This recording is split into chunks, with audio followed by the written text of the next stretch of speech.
Hello, nuts and nerds, and welcome back to a Squirrel Plays. Today we're going to be talking about some snazzy TTRPG mechanics that I have encountered. And if you're wondering why, well, let me tell you. My channel hasn't exactly been growing or doing the best as of late, so I thought I'd check out what YouTube recommends that I do. Surprising to no one, I'm sure, they recommended something like top 10 TTRPG mechanics to avoid, which I thought was the most stale, non-original, typical garbage that's already too much of on YouTube.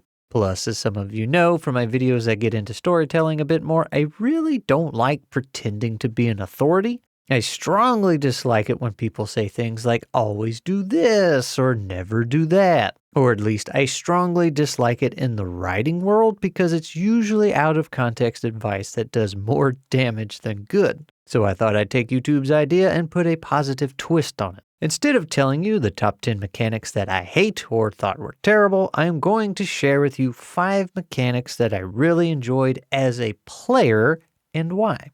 And I'm going to do this from a player perspective because I feel like that will be more beneficial to those watching that either run games or are currently designing their own systems. But hey, if you're a player, maybe you'll find something interesting here you can share with your table that everyone will like. Now, these are in no particular order and are by no means my favorites. Trust me, I had a much longer list because you know how I am with rambling and trying to trim these videos down.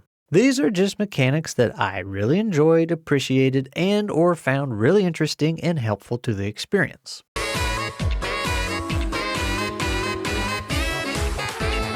Okay, so I'm going to ease into this video with a mechanic that I'm sure a lot of us have seen in one game or another. EZD6 does it, TriCube does it, and yes, even my own little game Nuts does it. Though I will admit it took me a while to put it in there. And that mechanic would be what everyone I know calls failing forward. Yet for some reason, in all my notes when working on Nuts, I kept calling it something for nothing. No idea why. Anyway, this is the idea of getting at least a little something out of your failed roll because let's face it, failing a roll doesn't always feel good. I know there are some people out there that think you should get nothing for a failed roll because you failed and they think that's how failure works. You even have the types that will start ranting and raving and complaining about how people are too soft and want participation trophies for everything. Back in my day, failure meant you actually lost. I used to be able to beat my wife too. The world sucks. You know, good stuff like that. But look, this is a game, man. I'm here to have fun, not be miserable. And me getting a little something for a failed roll isn't hurting anybody, so I think you'll be all right. In EZD6, you have these lovely little karma points that let you up the value of your roll by 1 per point spent. Every time you fail a roll, you gain one of these karma points to spend when and where you want. So while you didn't get to do the action that you wanted, you got a little something out of it to help you with your next action. You might even flavor it that you learned from your failure. Who'd have thought? Nuts is pretty much the same story. A failed roll will give you 1 challenge die, which is a resource you use to add more dice to your roll. TriCube, however, puts a fun twist on this, and if you've been watching the development streams for our EZD6 playset, you already know that we've been inspired to weave this into EZD6. TriCube also has karma points, but you use those to decrease the value of the difficulty instead of changing your roll result. But you also have these neat little things called quirks, and you, the player, can determine when you want to use your quirk. Using your quirk will make a challenge harder, and if you fail the roll while using a quirk, you get 1 karma point. If you pass while using your quirk, you can choose between gaining 1 karma point or 1 HP. So while you don't get something for every failed roll in TriCube, you can set yourself up for a more difficult task that will reward you even on a failed roll. Plus, it's a lot of fun to lean into those quirks. So failing forward gets a big thumbs up from me because those small benefits keep the game moving instead of falling into a rut when there's multiple failures in a row with nothing progressing.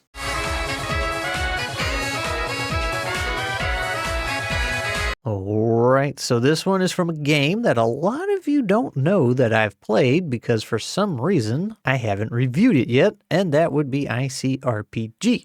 A viewer of this channel actually ran this for me twice some years ago, and it was a good time. Their name is Thea because they'll be running a good game of ICRPG.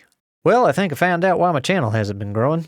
But the one thing that really stood out for me and that I really appreciated was the way it handled turn order. ICRPG uses the old-fashioned rule of going around the table in a clockwise order. But here's the thing, that's not just for combat.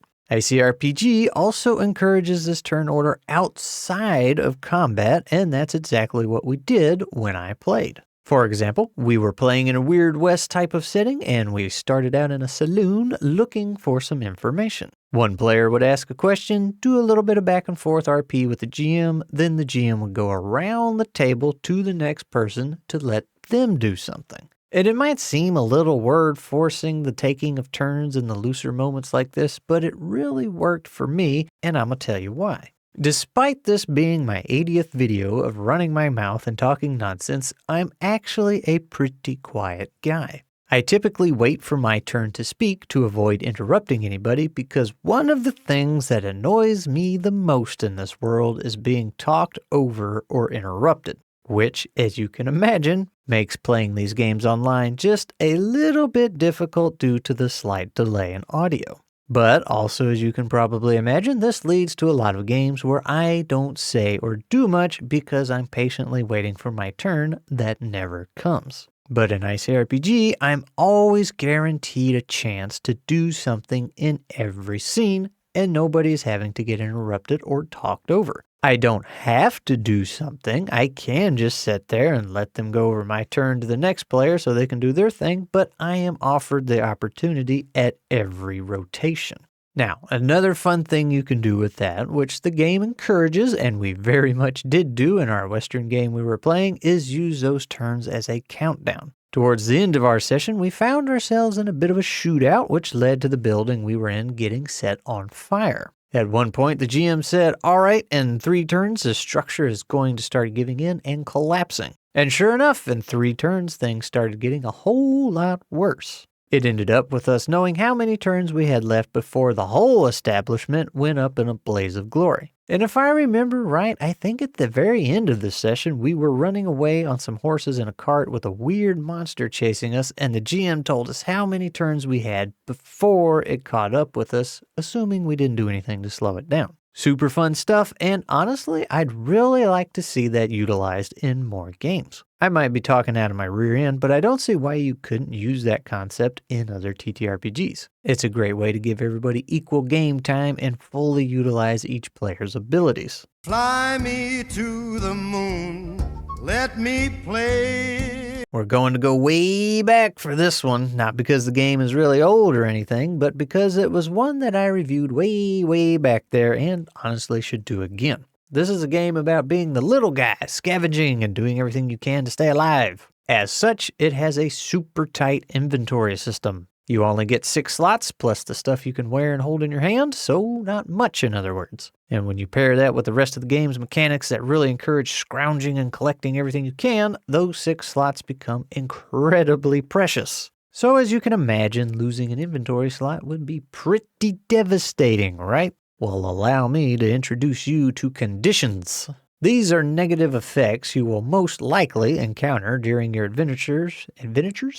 These are negative effects you will most likely encounter during your adventures, and they could be something as simple as missing a meal or 2 and becoming hungry, or it could be something more serious like an injury. But each condition takes up 1 slot in your inventory until it is cleared, and each condition has its own requirement to be cleared. You could clear out that loser condition by liking and subscribing. Yeah. Being too hungry, for example, is pretty easy. You just gotta find some food to eat. Injuries require a long rest, but some injuries can cause other ill effects, such as rolling certain tasks with disadvantage on top of taking up inventory space. And I think this is fun because it's dangers outside of combat. The game's structure and mechanics have made your inventory extremely important and key to your survival, which opens the door for something else to be attacked other than your HP. Do you drop your rations and risk starving and getting more conditions? Do you drop weapons and risk getting attacked? Do you drop those tools you brought to make your life easier? It can be a tough call sometimes and really makes you feel the struggle of being the little guy fighting for survival.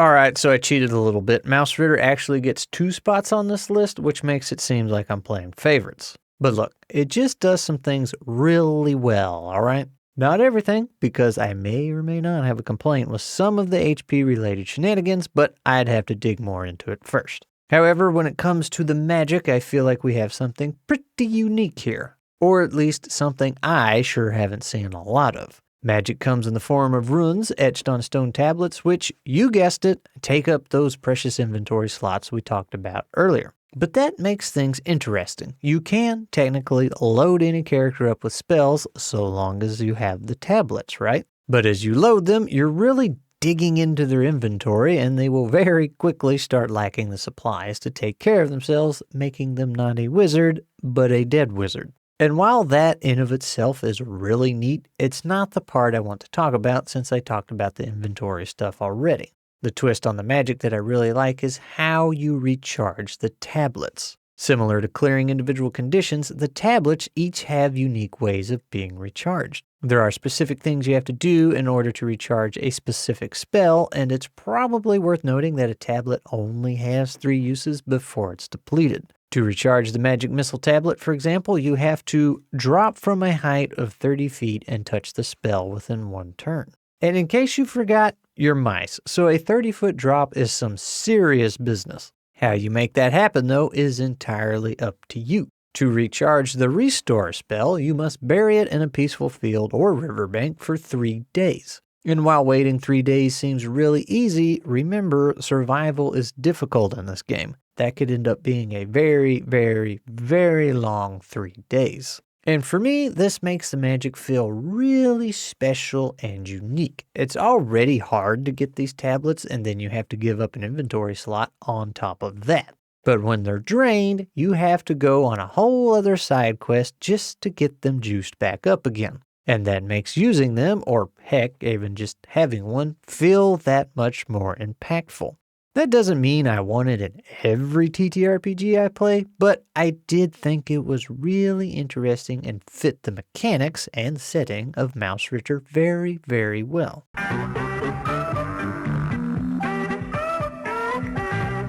Alright, so I didn't really know what to call this one, but I went with rule stretching because it's a mechanic that, well, lets you stretch the rules a bit or go a bit beyond what they state while still having some structure. As a matter of fact, I just reviewed Ishanekon Worldshapers, which does this exact thing. If you watch that video, Worldshapers is a fairly crunchy system with a super heavy focus on character creation. However, there is this fun little mechanic called cinematic actions, which consume your narrative momentum resource. And just by the names alone, I bet you can get a pretty good idea on what they do. They allow you to have some very cool moments, and they do so by bending the rules just a little bit. And if you'd like to know more on how Worldshapers does it exactly, I have good news for you. You can actually go visit his website and look at all the rules for free because it's all set up like a wiki. But there is something else that I've played recently that doesn't have a review yet that has a similar mechanic. And that would be Talesofargosa with the major and minor exploits. Now, these are definitely more rigid than the cinematic actions from Worldshapers, but I feel like the idea behind them is the same. It's a way to put more of the narrative into the player's hands instead of fully relying on the dice rolls. It encourages the players, even the ones that enjoy their crunch, to lean just a bit more into the creative side of things. Some of the exploit examples listed in Talesofargosa are throwing an enemy through a window or breaking somebody's weapon. Instead of having a rule for every little thing, they just have some basic guidelines to follow, but let the player come up with something on their own they'd like to do. And while I don't particularly like crunchy games, I do like it when they remember that, hey, this is a TTRPG, and the beauty of those is being creative and getting to do what you want. And these types of rule-stretching mechanics encourage people to get creative and think a bit outside of dice and numbers, even if just for a little bit. I've seen multiple times now where the player who normally gets their joy out of crunching numbers and min-maxing their character gets faced with one of these rule-bending mechanics. It usually takes them a little bit of time to process since there's no numbers or spell lists involved, and there's typically some hesitance because they're so unsure, but man, I'm gonna tell you what, every single time they loved it. They still enjoy their number crunching and everything, but man, oh man, do they start running for those moments where they can just start coming up with something completely wild and outside of the written rules. And I think that's pretty great.